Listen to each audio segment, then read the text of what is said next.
You reach for the drug, the drink, or the rush of sex, but it's never really about any of those things. Every craving, every relapse, every I'll stop tomorrow pulls you back into this same cycle, chasing relief you can't hold on to. Something keeps pulling you in, a force you can't resist. In this episode, you'll discover what's really driving it and how real change becomes possible. Robert Jean is the founder and CEO of Skills to Change Institute, creator of Eutaptics and FasterEFT. He's also known as the Einstein of the mind, with over 4 decades of experience helping people rewrite memories, transform emotional patterns, and create lasting, measurable change. You'll also hear from a special guest who experienced Robert's system firsthand to overcome years of alcohol addiction and completely transform her life.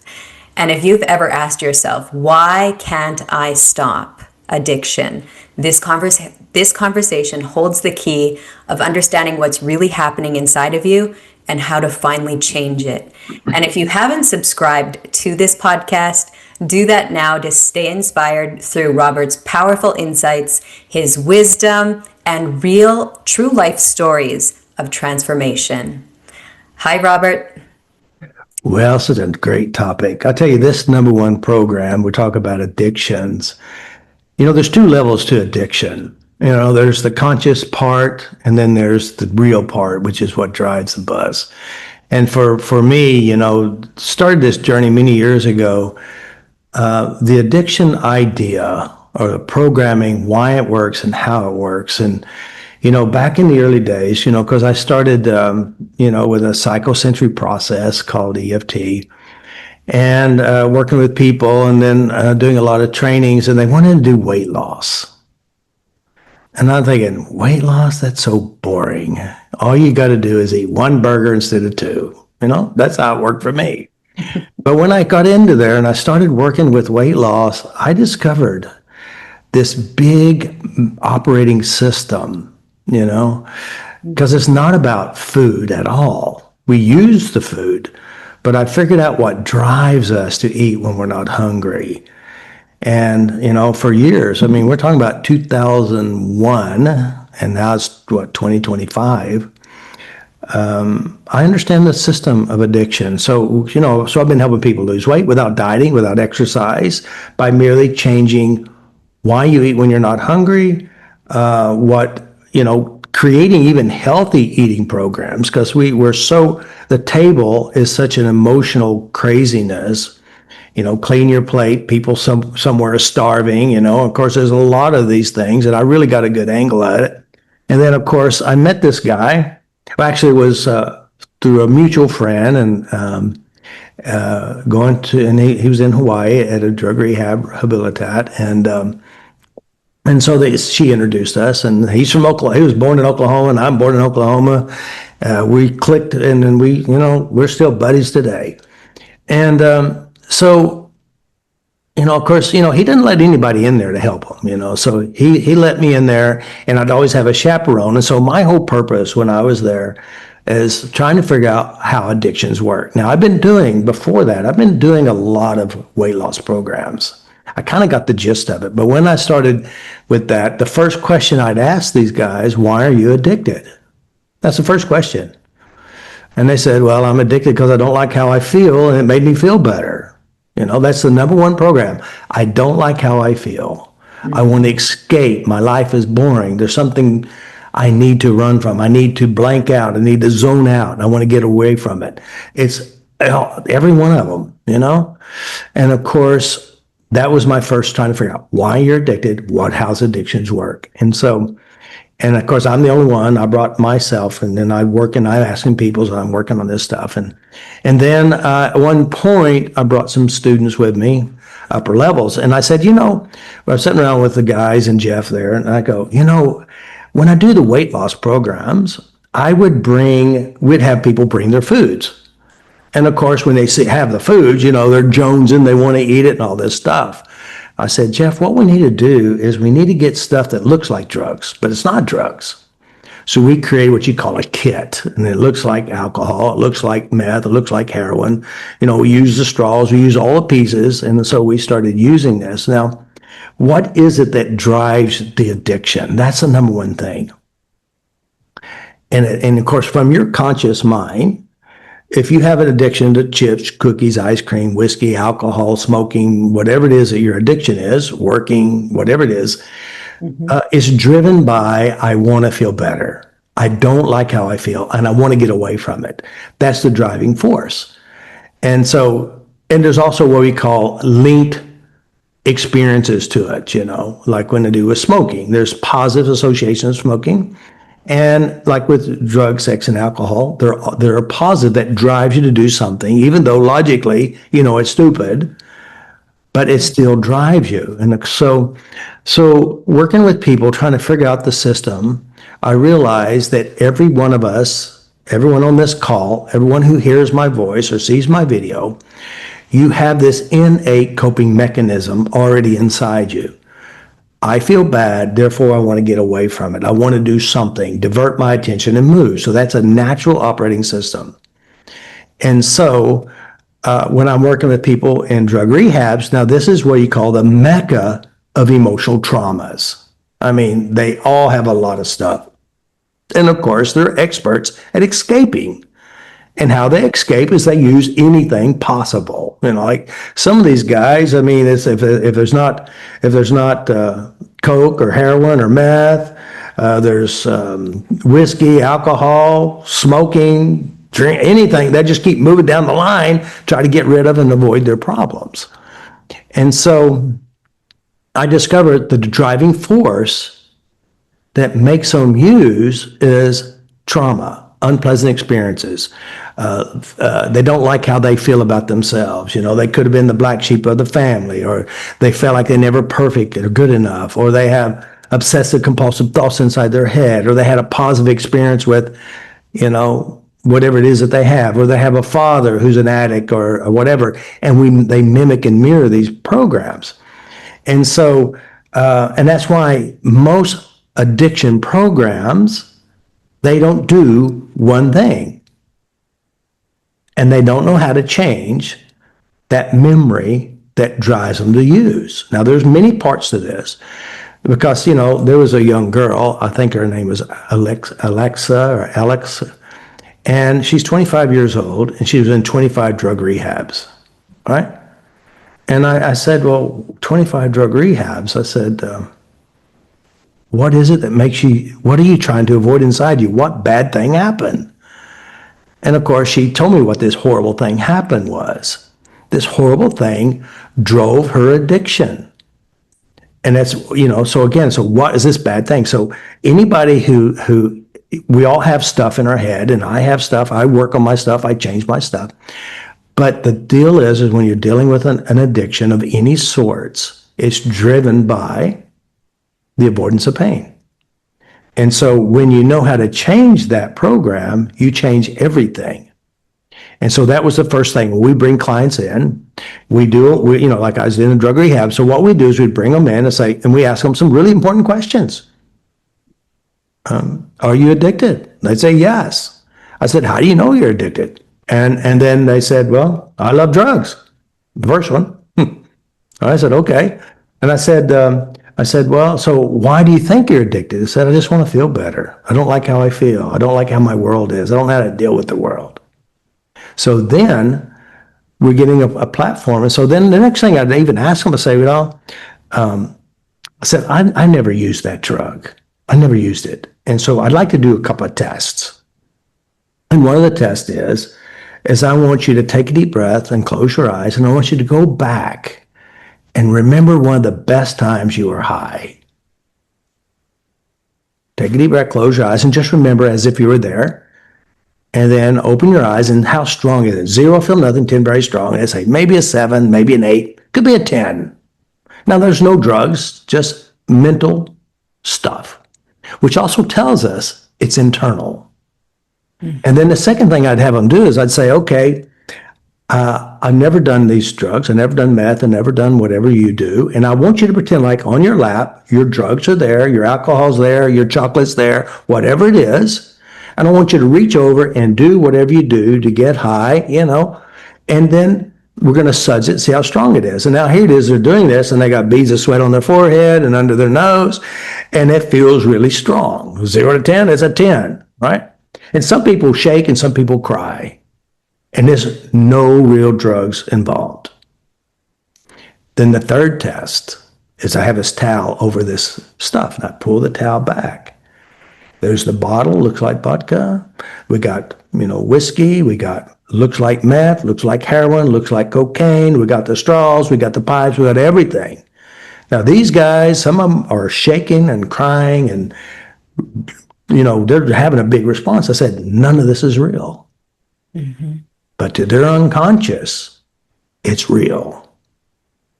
And then we'll do sessions. So sometimes one session knocks a good bit out, but sometimes it takes a lot, because what drives addiction is the pain. What drives the addiction is this relationship they have with the bottle, with the pipe, with the drugs, with whatever it is. We got one of these guys, they have relationships and they build a world, a network associated to this stuff. And one of the guys, he's in rehab, and every night when he goes to bed, he replays a story, a memory, his 15th birthday. And dad buys him a prostitute and gives him a bag of ice. And he's hearing Hotel California playing in the background every night at a drug rehab. Now, I call that emotional insanity. But he doesn't know how to end that, because he has this emotional positivity associated to it. Just like some people do with chocolate, or some people do with other things. And again, if you have this stuff inside you, it's hard to break it, because when you go to people in drug rehabs or psychotherapy and they can't change one thing, you'll never be free. And that's called memory. You got to update memories. So when you're looking at the problem, you don't just look at the structure of like the pain that's driving the addiction.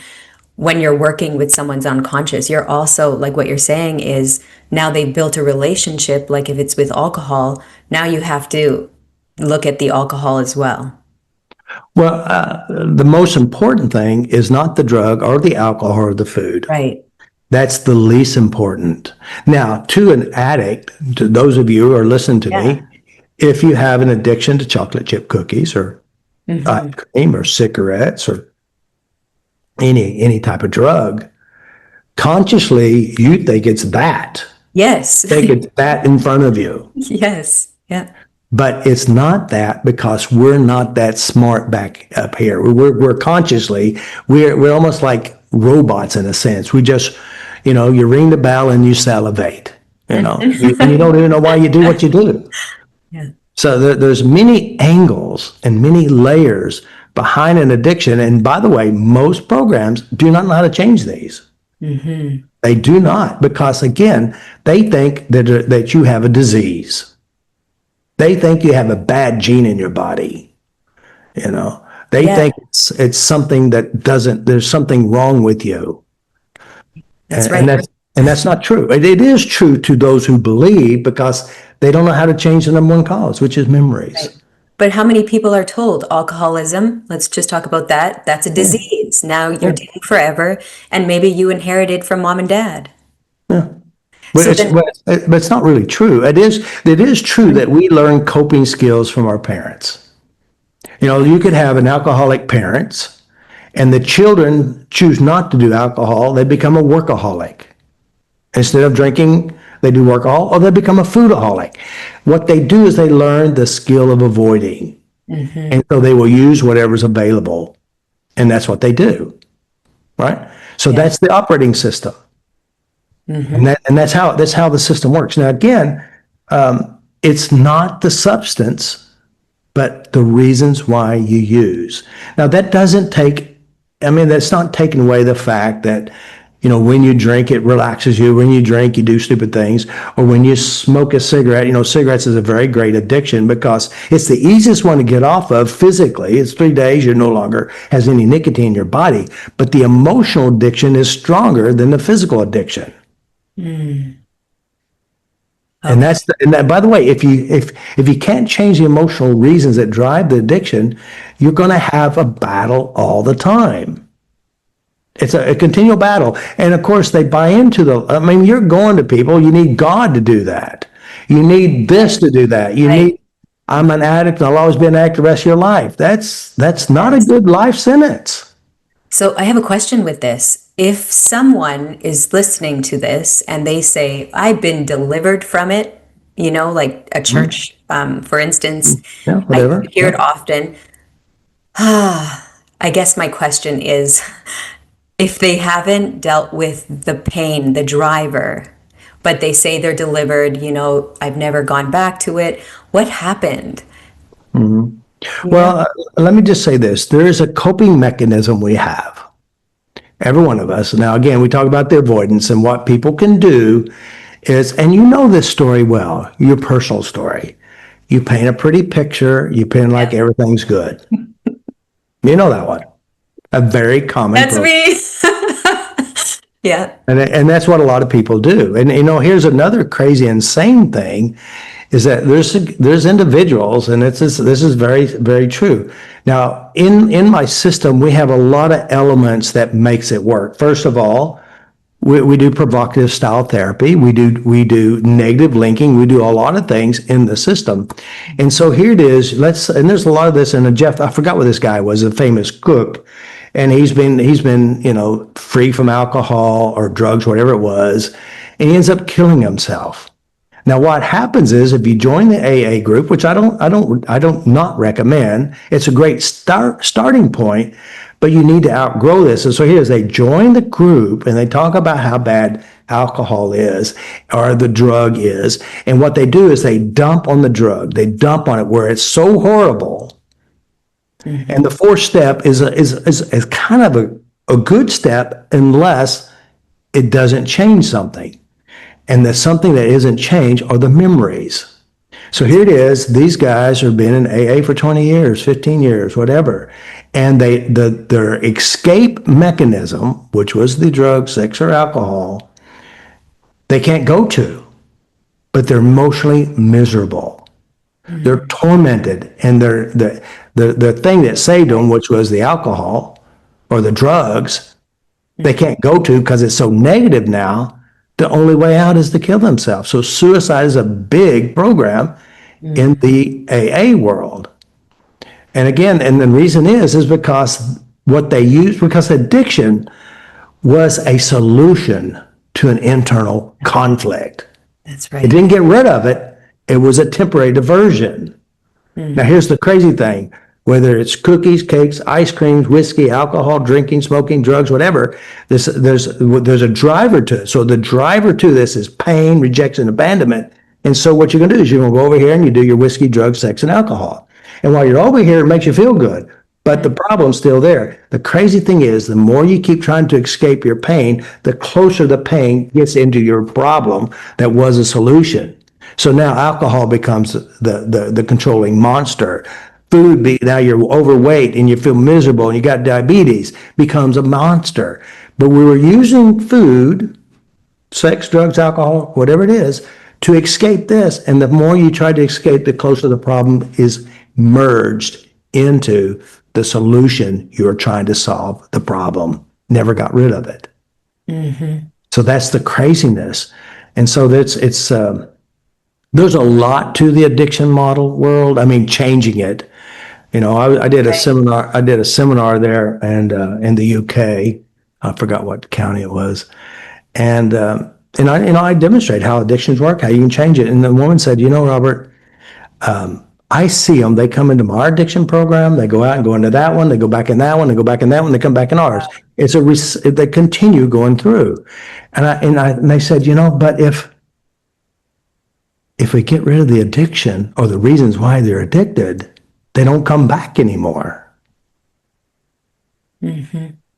So it's like a revolving cash cow. Wow. Can you explain that feeling that people get? Because when people are reaching for the alcohol, can you explain like maybe the mental mechanics of that? Because there's this driver. Well, this is what happens. This is what happens. So relapse is no accident. All right. So how do they relapse? So first of all, if inside you have positive associations, and Laurie's going to share her story how we change this, but you have a positive associations. We have the high and the feel goods associated to the drug, and it's still in your brain. It's still there. And you're free, you're trying to be a good boy, good girl, trying to avoid it. But in your mind, that feel good attached to the addiction, whatever it is, it's still sitting in there. And you know what? We do a test, and Laurie's going to share. I do a test. We test. You said, okay, your dog died, your grandma died, you lost your job, your boyfriend cheated on you, you're homeless, and the worst shit in your life ever happened. Yeah. And you know what happens to your brain? It's going to pop in and says, I got you feel good. I got you feel good. And then all of a sudden you're obsessing in your mind about getting the heroin, the chocolate cake, or whatever it is. And you obsess because you don't know how to because it's still in there. Now, what I do with my system, we go change that. You won't find that. You're going to find, something nauseating. Because that's the truth of it. And so that's how the addiction monster is, really. Right. So when we're dealing with addictions, there's a lot of areas that we're dealing with. Who am I as an addict? You create an identity. Yeah, Who are you acting like? Have a social network with this addiction, whatever the addiction is. And I mean, and then you have locations in my car, in the truck, at the grocery store, with a cigarette, and then in your chair. there's the benefits, and then you got the rituals of it, Ooh. and then you got the hunt, then you got the physical ritual of doing it, and then you got the dealers. Oh, man. Dealers, you know who the dealers are? Those are the one who comes to work and they bring the chocolate chip cookies.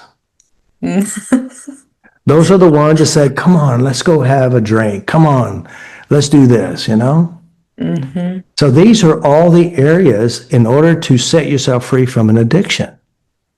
All right? So, yeah. Yeah, so will willpower work? I wish it would. Yeah. I wish it would, because, I guarantee you, a lot of people who go back, they had willpower, but the unconscious power is stronger than will. That's right. And, that's why a lot of, in drug rehab, I say, all right, so here you are, you're out for 5 years or 10 years. What made you go back to using? And it's the same story. My dog died, got fired. My wife cheated on me. My boyfriend cheated on me. Something bad happened. And their only way out was to numb the pain. Now, what we do is we do this. We give them what you call a coping mechanism that they can do to numb the pain, to do something good. And we set that up when we work with our client, when we work with them. Wow. That's incredible. Yeah. Wow. Yeah. You have a full system set up for addiction. Oh, yeah, definitely. Amazing. Yeah. All right. So I looked online what people are asking regarding addiction. And some of this we've already covered, but I'll ask the questions anyway. Why do I keep drinking even when I say I'll stop?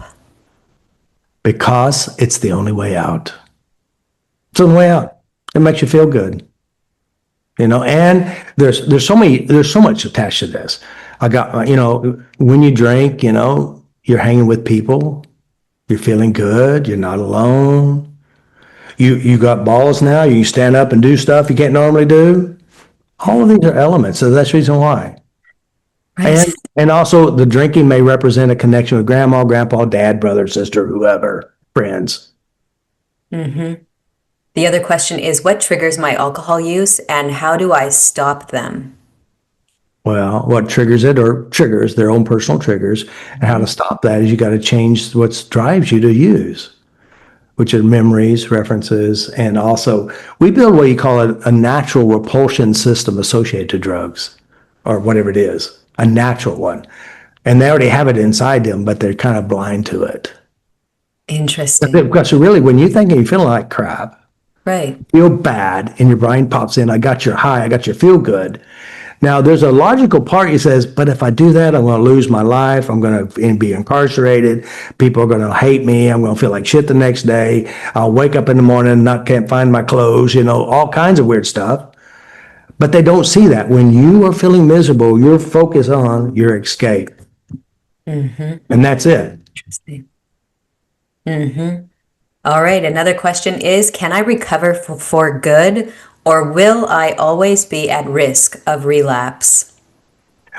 But what you can do is you can inoculate everything that makes you want to use it. Everything. But again, where are you going to go? Who's going to help you do that? You can't go to local rehab. They don't even, matter of fact, when I ask these guys who's been to 12 rehabs, 6 rehabs, 7 rehabs, 15 rehabs, I ask them these questions. Has any one of these rehabs ever changed a bad memory? You know what the answer is? No. Has any of these rehabs ever changed the relationship you have with the food, the substance? The answer is no. Did any of these rehabs ever show you how to change how you feel right now? The answer is no.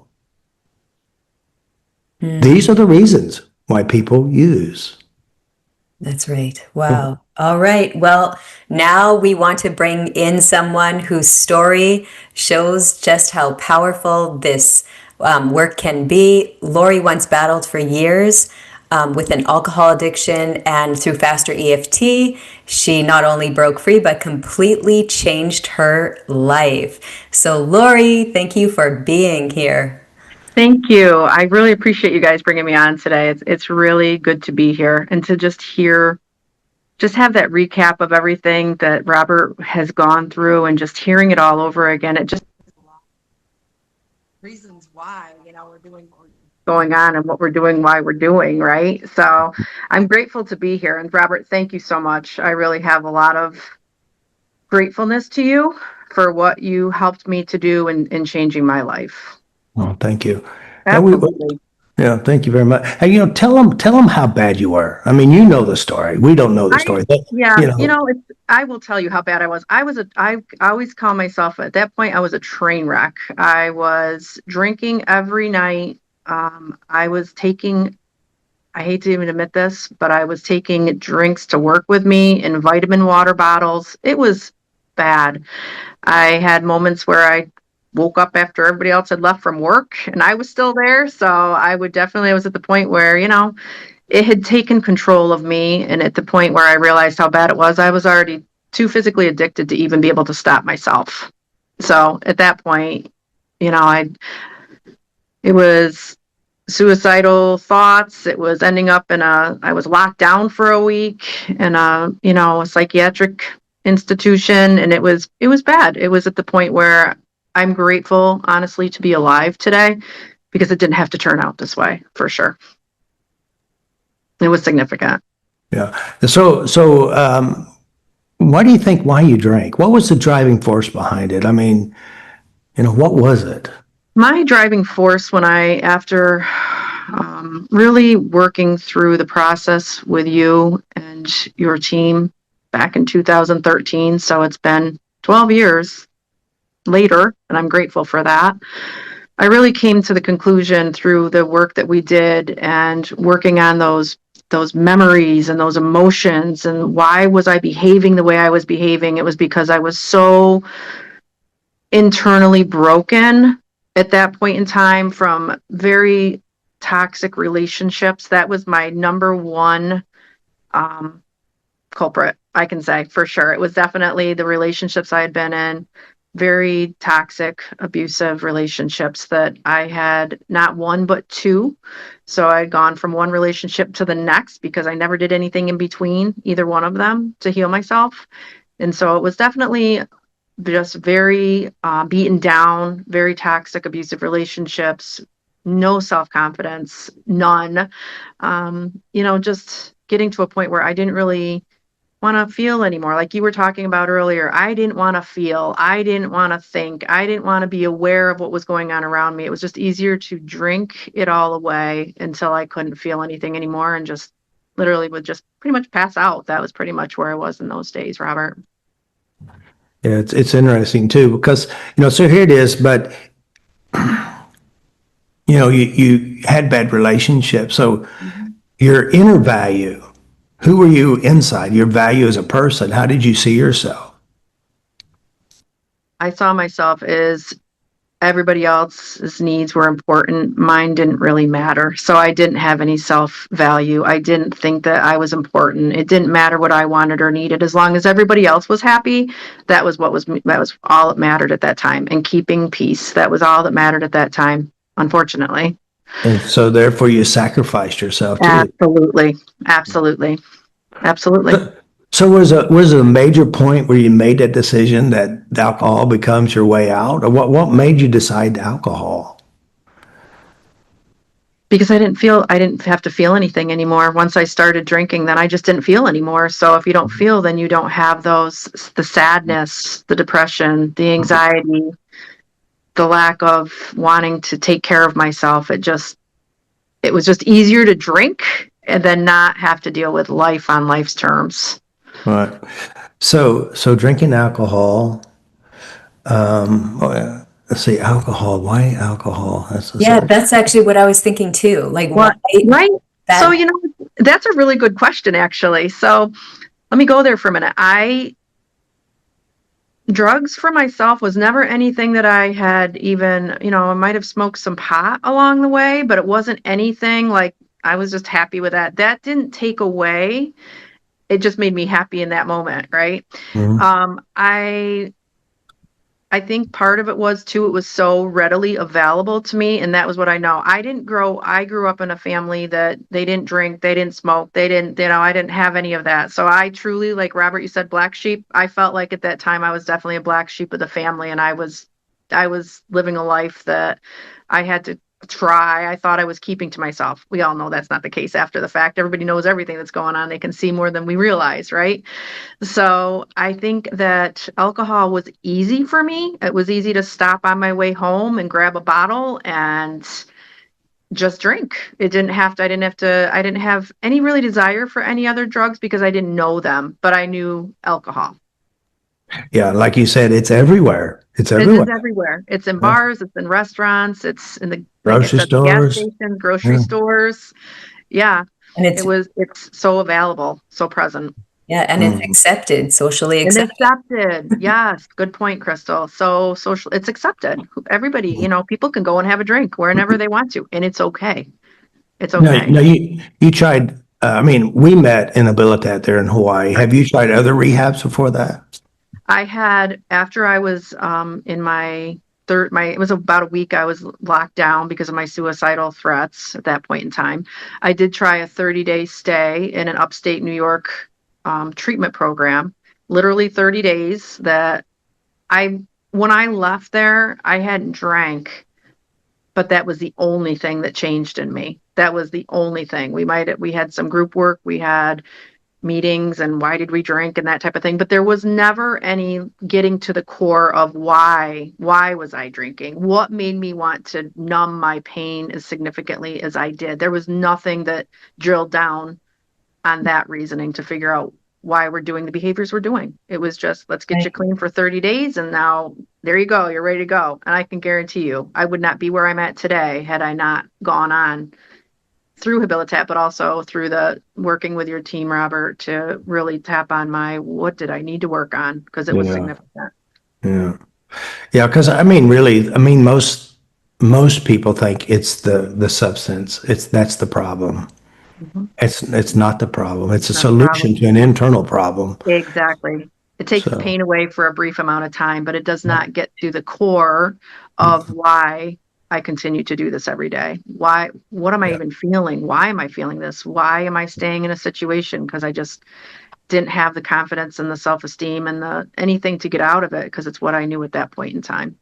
How long were you using before you got to the point where you're not a user anymore? How many years? It had been a couple years.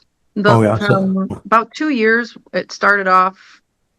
okay, a drink here, a drink there, and then it turned into a drink every day and a drink every night. And then I'm not going to lie, it was probably, I didn't get the small bottles, Robert. I got the big bottles, and it was, it was not even a glass anymore sometimes. It was right out of the bottle. So it was pretty significant. And I just am very grateful these days that through the work that I did with you folks and really getting to that core of why I was doing what I was doing, the reasons for the emotional piece of things, you said this yourself, and I want you to recognize, I want you to hear me say this to you. It's at that point, once we work through this stuff, we don't go back to those same people, places, things, because that is exactly the trigger that can put us back into why we were doing what we were doing before. And mine, I can be honest with you, mine was definitely my relationships and men.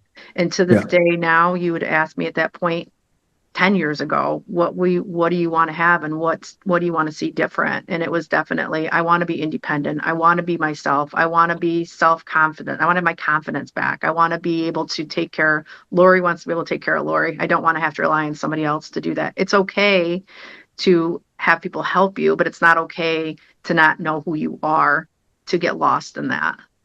So obviously that last relationship is what pushed you over the edge. Absolutely. Absolutely. The last relationship pushed me over the edge because it was the same pattern of behavior that came out of my first relationship, happened again in my second relationship. And I got to the point where I just didn't care. I didn't want to feel it anymore. I didn't want to see it anymore. I didn't want to deal with it anymore. I just wanted to drink to numb it and just, let the day go. It doesn't even matter. Just not even think about it anymore. So that was the push. Mm-hmm. Yeah. It was definitely the push, and it was definitely the reason. Those were what put me where I got to. But like you said earlier, then we have to, what are the things we need to work on for ourselves with those memories and those emotions, so we don't repeat history again in the future, taking control of that for sure. Yeah. So now we have videos of you of your interviews, and of course you went back and visited those interviews, and of course you remember watching the first one. Tell people, who were you then?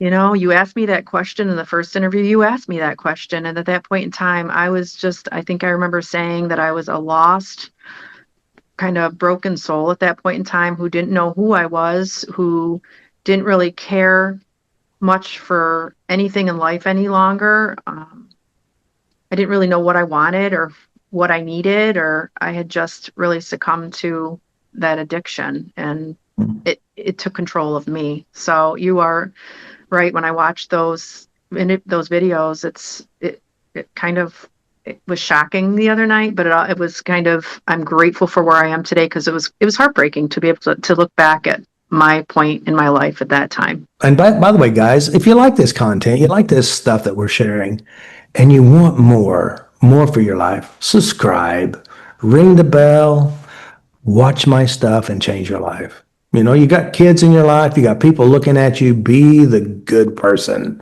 Don't be the crazy one. Definitely. Yeah. And the sad thing is, there's a lot of people never have that opportunity that you have. Exactly. You're spot on. They don't have the ability to get professional help like your team had brought into us in a rehab setting that was teaching us how to become people who had good accountability, who had good, responsibility, and breaking us down to start us over again. Yeah. So, yeah. And then, of course, we saw the test. You remember looking at their test? Oh, I remember looking.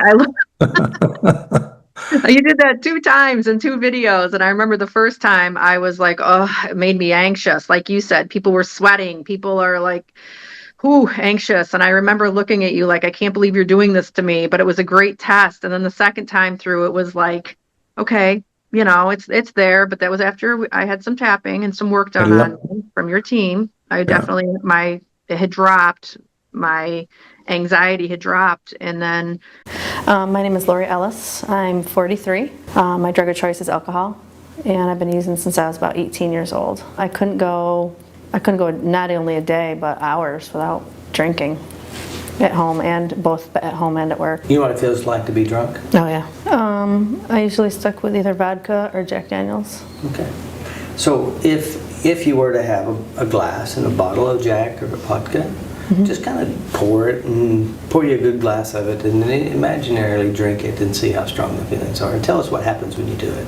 I would take a glass, and I always had to have ice because it wasn't, warm alcohol was not good. So a lot of ice, and I would pour and pour. And it was a lot more than just... Can you feel any emotions as you pour the alcohol in? I get a little bit, my heart gets a little... And if you were to take a drink, go pretend like you're drinking it and you're tasting it, taste it. And what do you feel? Is it a burn? What is it that makes it good? Yeah. 0 to 10, how strong? And I would say a 10. Right now? Yeah. Okay. Now you know there is no alcohol. Yeah. All right, that's good. All right, also we have something for you. What's your reaction? It makes me nervous. Pretty strong. 0 Yeah. to 10. How 10. strong? All right, good. That's all we want to do. This is just water. Okay. Yeah. It's fake alcohol. So if you were to leave the place and your legal problems are gone and you're free to leave, you're out there in the real world. You're invited to an office party, and you know what's going to be there. Yeah. Lots of it. Any desire, any feelings, and they're going to give you.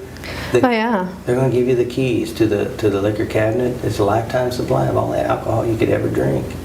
What do you do? I'd probably pour myself a drink. Okay. Does a 10? Definitely would. Yeah. Okay. All right. So you're getting ready to do your session, Okay. and then you'll come back and we'll test you again. Okay. Good job.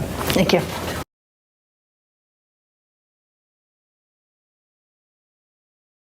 So how are you? Good. How was your session? Very good. So did your practitioner help you with some memories? Yes. All right.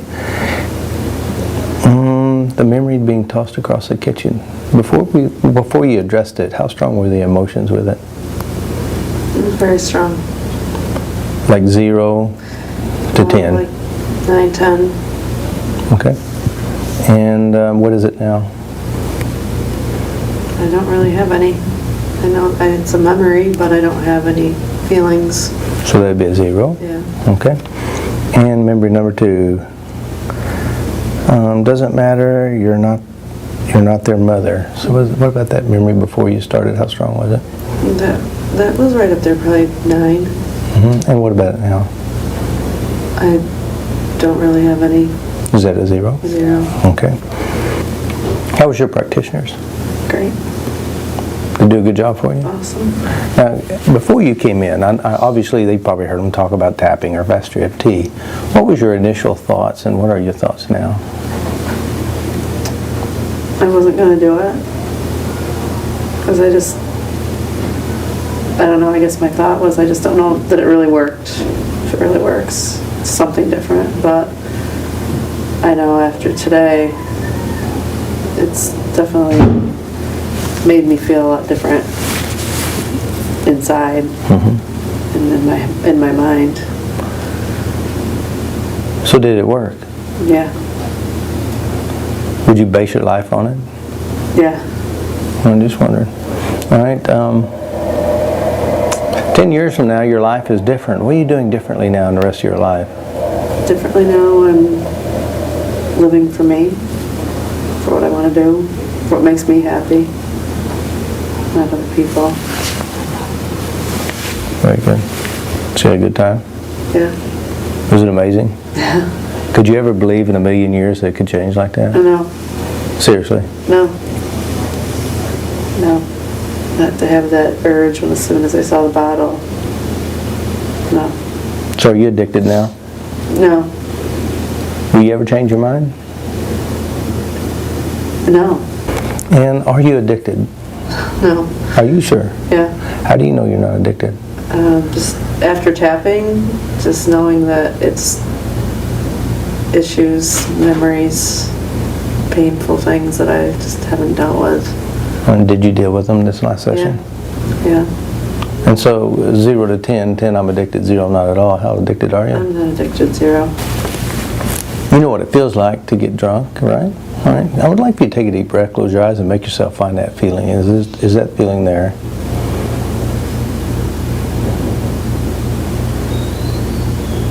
No. Is that unusual? Yeah. Yeah. I feel good. All right. That's with or without the alcohol? With. If I had alcohol, it would be. If I was supposed to feel drunk, I can't. I'd like for you to imagine as if you're drinking the best drink you could ever drink. Vodka, or I believe Jack Daniels, and pour you a tall glass. And I'd like to find out how strong it is that you can feel that addictive feeling with it. Just in your mind, pretend like you're pouring it out. Use your hands if you want, and then just take a good strong drink and see what it tastes like. Is it there? Mm-hmm. And what does it taste like? Does it taste good? Makes you want to drink more? Mm. Are you sure? Yeah. 0, I don't want to drink it at all. 10, I really do. Where does it fit on the scale? I don't want any doubt. 0. Are you sure? Yeah. Now you have to drink it. It's the only drink you can find in the rest of the world. That's all they serve in the world. What do you think about that? I don't want it. Here, I have a present for you. Are you sure? No. It's really delicious. No. Are you sure? No, I don't want it. All right. Now, what's your first thought about it now when you think about alcohol? It just seems disgusting. Really? It is pretty disgusting what it's done to your life, hasn't it? Yeah. All right. There's going to be a place and time. You're going to show up at a party, and they've got a cabinet full of all the alcohol you could ever drink or sell, and it's yours, and they throw you the keys. What do? I need to leave. Seriously. Seriously. I mean, alcohol is going to be everywhere you go. It probably You can't will. run. You can't run. What are you going to do? I don't want anything to do with it.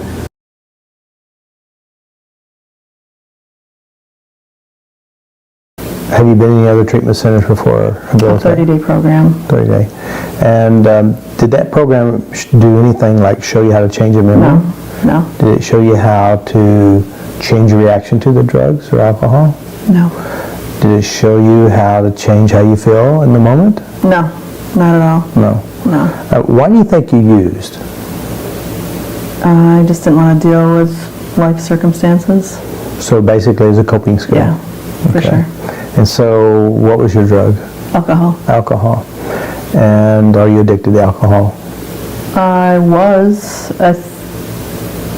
I don't know. I think that I used it, but today when I see alcohol in front of me, because it's everywhere, there's nothing there.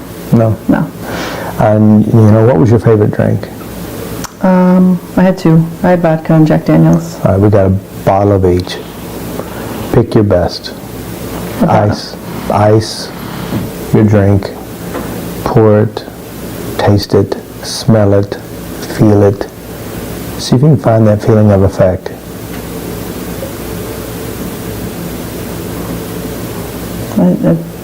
There's nothing there. I can see a glass, that's all I can see. All right. Well, pretend like that glass is there and the Jack's there or the vodka. Reach over with your hand physically, grab the drink, pour it in your glass and drink it. See how it feels. So if there's any reaction when you do that. You want me to literally? Yeah, literally do it. Just reach over and grab it, pour it in. Okay. Hear the glass, the ice, drink it. Any desire to do 0, not at all, 10 very strong, or -10, repulsion. It's just, there's nothing. There's just that act of just nothing. There's nothing. And you can see it in your mind and there's still no reaction. Okay, good. Open your eyes. Well, we do have your birthday coming up, so we brought some good, two good types. There's some 2 good whiskey and vodka. As you see that, what's your reaction? They're bottles. All right, so if you've tried everything to stop drinking and you still feel trapped, book a session with Robert. He has decades of experience and he knows exactly what to do to help you finally be free. Yeah, not only addictions, if you just have pain, if you got some traumas, they drive you. They make you do things that harm yourself. It's the clatter in your head. It's always worrying who's going to get you next, what bad thing's going to happen. It makes your body hurt. It does a lot of unhealthy things for you, and it can stop. It really can. And I can help you change that. We have a lot of great people in my system.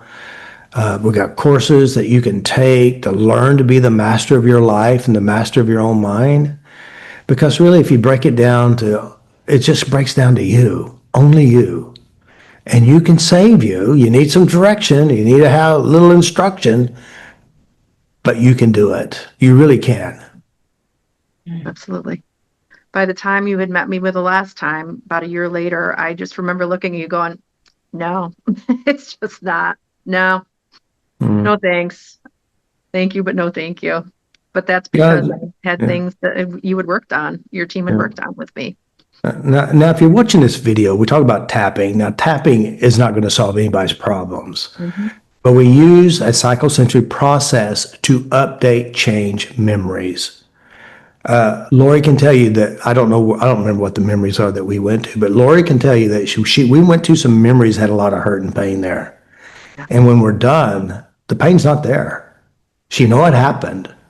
Yeah. And it doesn't drive her to do something, to escape something, because that something isn't there. It's almost like, yeah, I know it happened, but it's not me anymore. And that's the big thing. So we use this, and by the way, it's not just tapping. I have an operating system, how the brain works, how to go in and I do a lot of things here. I mean, we do a lot of interesting things that actually works, that creates a big shift inside of the mind of the individual. And so again, Laurie, we talk about some really big painful memories, really tear-jerking memories. Yeah. And when you go back to them now, how does it seem? It's not, I know they were there and I know they occurred and those things happened in my past, but they're not present any longer. And they're nothing that it's not there that I even think about at this point in time, Robert, where, something might come up, a memory might come up, but it's not enough for me to dwell on that and stay stuck in that thought, that memory, that behavior any longer. It's there, it's gone. Yeah, and just kind of let people know, when a memory is alive, full of juice, when you remember it, you feel it, you're there. It feels like it's now. But when we're done, it's like, yeah, I know it happened, but it's not real. There's no power. It doesn't drive you, and it doesn't make you act crazy. Right. So that's the crux of setting you free from all problems, every problem you ever have. Because, and another thing, most people don't realize, memories are not stuck real and permanent. They're designed for survival. And, of course, we're dealing with, that relationship gave you what they would call post-traumatic stress disruption, right? And again, the people who are experts at PTSD, they don't know how to change PTSD. Your brain's broken. You got a disease now. And it's not true. No. But you are right. So many people do have, people experience trauma in their lives. And until people have a realization of what they need to do to get to the core of it as to why you still hold on to that and you have the behaviors that you do, then you're right, Robert. It doesn't really change at that point, because then it's just easy to keep the repetition and that toxic behavior going. Keeps it alive. Yeah, because, you've experienced it. You probably witnessed it. I can take you or anyone else to their worst trauma, worst story in their life, which, by the way, rehabs have a lot of juicy, big, horrible stories. They do. Yes, a lot. Do. And when we're done, you and I are done with this trauma, guys. If you're listening to me, when we're done, you know what happened, but it's not real. Right. It's not true today. Right. It has no power over you. Correct. It's not happening in the present. You're exactly right. It's past. Yeah.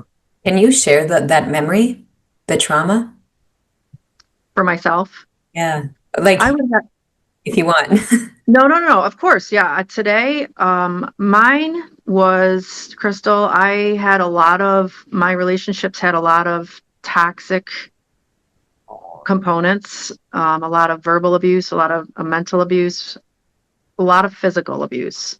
So you know, when I look back on those, I have memories of the actions of those abusive moments that I worked through when I had to work through with Robert's team that were very challenging. And when I look at it today, I know all that happened. I can remember those moments of, whether it was Robert, one of them that you mentioned was being tossed across the kitchen. I clearly remember that memory. That's a memory I remember. I remember having somebody, physically choking me. I remember those things, but they're not enough. It's not there today. It's not happening today. So I don't dwell on those things. It'll come up. I have memories of something, maybe you see somebody or you see their name or I have something that pops up in my house because I had that when I lived with my ex-husband. If you know something in your life has to change, but you don't know where to start, book a strategy call. I'm going to help you uncover some emotional patterns that are holding you back and get you on the right path to something that actually works for you. Yeah. And so all those experiences for you then were rewritten? Yes, they were rewritten. They were definitely with Robert's help and their team. When they came in, they worked on me. Like I said to you folks earlier, I know that I had two of his people were working on me at once, and they did some significant heavy work with me to help me with those memories and how to change how I was seeing them and how I was reacting to them and how I was keeping them they were so like real in that moment, but they're not. But they're not. How many hours of sessions do you think you received? I had at least 2 years when you folks came back to back in 13 and 14, I believe. I think you came in 15 too, if I recall. I was my last year there though, and so I was kind of on I think I did a couple sessions just because I always loved working with your team. You guys are amazing and you do amazing things and you do amazing work.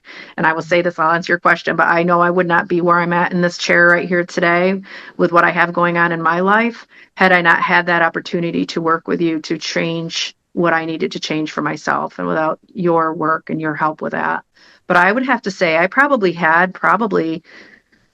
met with you guys a lot, and felt like it was a couple hours at a time because I remember walking out, I could barely see, my eyes were so swollen from crying at that point in time. But I think I probably had 20 to 25 anyways, maybe a little bit more even at that time. Sessions, yeah. So we're talking 50, 60 hours worth of work. Yeah. Or more, yeah. Yeah.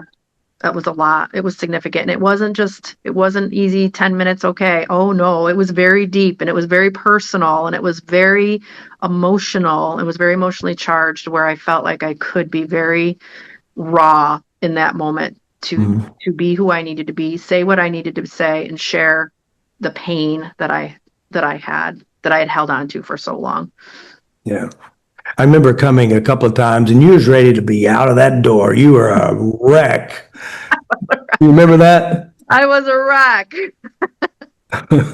I will always say I think I was a hot mess. I don't know, Robert. I know that people have a lot of different degrees of addiction, of struggles, of pain, but I can tell you mine was very high. If I had to say 10, I think I was right there at about a 10.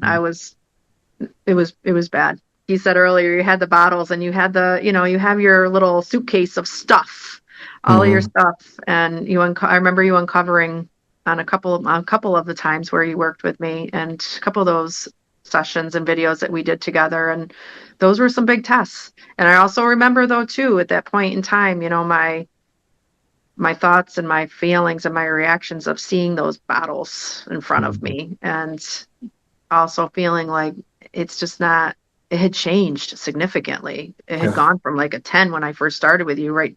Even after the first session, I think I was down to like, if I look at those videos, I think it was down to like about a 4 at that point in time and that was just after a couple of sessions.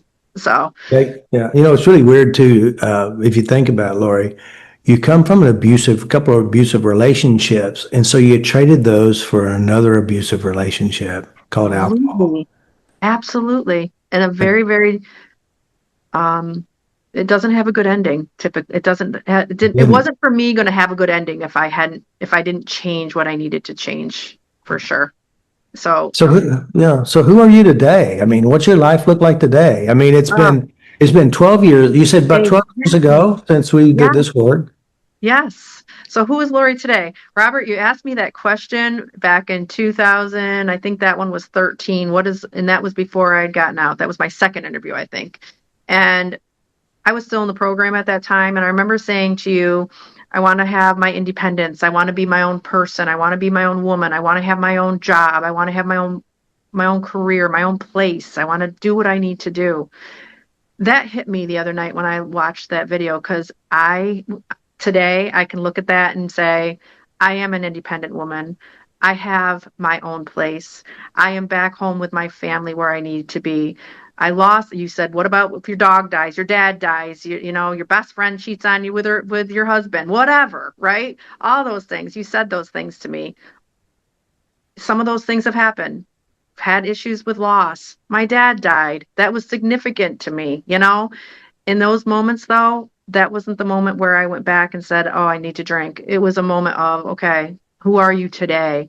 Today, you are a strong, independent, loyal, caring daughter who watches out for her mother day in and day out. I have my own career. I did a licensure for my LCSW recently, so I'm a licensed clinical social worker. I'm in process of getting my own business opened up. I'm working to get that put into place. So I am able to give back and help. I'm a therapist now for a federally qualified healthcare center. So I do counseling with people and getting into their emotions, their raw emotions, and using some of what we can't at this point. I don't do, the kind of therapy that you did with us, but I have components of what I use because of what worked with me, and I can give back to the next person. Yeah, very good. Yeah. Well, Very So, different, Robert. Very different from the girl you knew back then, for sure.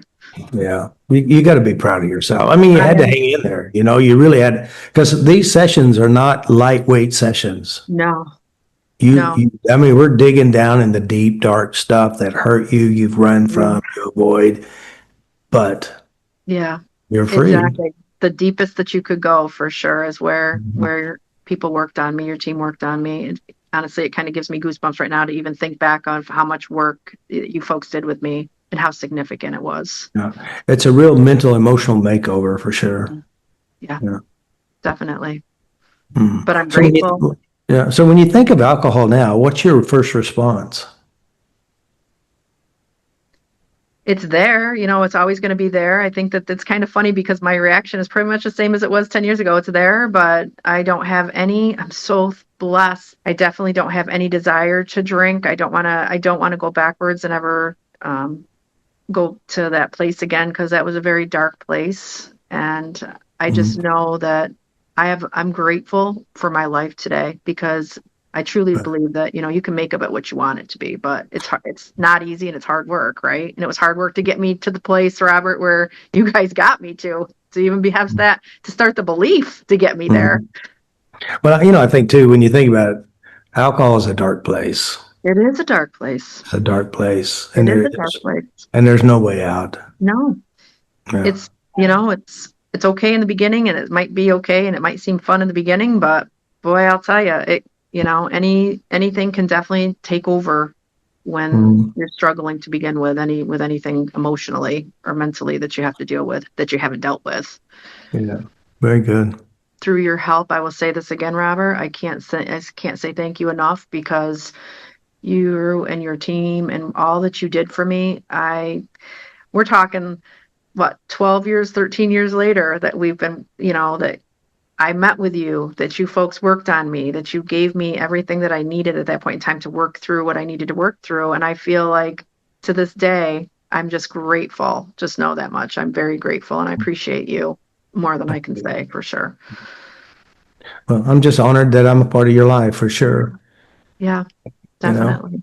And because Definitely. it's because of you, what keeps me going too. When I hear your story, and how it's done things for you. Yeah. Yeah, Very good. definitely. Thank you. I appreciate that. I appreciate that. I'm honored to be here. I appreciate the time that you folks gave me today. It's Mhm. fantastic. Thank you. Mhm. And by the way, guys, if you like this content, you like this stuff that we're sharing, and you want more, more for your life, subscribe, ring the bell, watch my stuff, and change your life. You got kids in your life, you got people looking at you. Be the good person. Don't be the crazy one. Definitely. Say to anybody out there that's struggling, mine was definitely alcohol, but if you're out there and you're struggling with any addictions, or you just need some help at this point in time, I can tell you that I am a firsthand, I benefited greatly from the help that I received from Robert and the team that he has. So anything that you can do he's offering this help, he's putting it out there, he's using these podcasts, take advantage of them, because they're going to help you. These are things that are out there that will help you uncover some of the hidden things that you probably don't even realize that you're struggling with, and that you need to take a hold of and work on for yourselves, because it can be the thing that saves your life. It can be the thing that changes your life and who you are and your outcomes, not only for yourselves, but your families, your kids, whoever else that you have out there, because this doesn't just affect us. It affects the ones around us too. And it's significant. Our actions are significant. So anything that you can do for yourself, and you've got these tools that are being offered to you, take advantage of them. Use this. Don't let it go, because it's definitely something that I can tell you 12, 13 years later, since I've started, my life is totally different. And I know it wouldn't be here today if I hadn't taken advantage of this opportunity. Very good. Yeah, and that's that is really true. Because we were being in working with the drug rehab there in Abilitat in Hawaii. There's a lot of people don't make it. Mm-mm. They go back and they just it ends. They kill themselves, not intentionally, just to escape the pain. Right. And life is meant for living, not for suffering. Correct. Granted, we suffer because of our internal world, because of the stuff we've happened, because of our heartbreaks, because of how our parents treated us, because of things we did and we wish we hadn't have. All that's over. Really, it's over. Right. Learn how to set yourself free from your own inner world. And you can have something better. You can have something better. You really can. Absolutely. Absolutely. Thank you so much for being here, Laurie. I was so excited. Oh, thank you. I know, me too. I can't tell you how great it is to see you again, and just it's like a refresher of everything, those reminders of everything that we worked on, and it brings it back to the forefront again. And I appreciate that. I really do, because I appreciate the work and the dedication that you gave, Robert, because you did, and you do. Robert, any closing thoughts? Yeah, closing thoughts. First of all, learn to be your best friend. Mm-hmm. When I say learn to be your best friend, clean out what's inside your head. Learn how to change those unpleasant memories. That's what a friend would do. Clean out what you have that's tormenting you. You can do it with skill, knowledge, and know-how. And if you're going to places and they're not showing you how to change the memories, you need to go somewhere that will show you how to do it. Make peace with your head. It means change all the bad things inside. Keep the lesson, release the pain. Know that it happened, but also know it's over. Right. Build your life today. Create what you want from inside and experience a life beyond you ever thought possible. Laurie, she started out, she didn't know she's going to go very far in the beginning, 13, 14 years ago. But by cleaning up what's inside of her head and asking her, what do you want? Yeah. And then you can go there. Now, guys, you can have something better. I promise you that. I'm living a life I never thought I could because I did one thing, and that is make peace with what I have inside my head, changing the unpleasantries, focus on what I want, and moving forward. And you can have it too. And the nice thing is, if you work on you, your children, your friends will see you're different.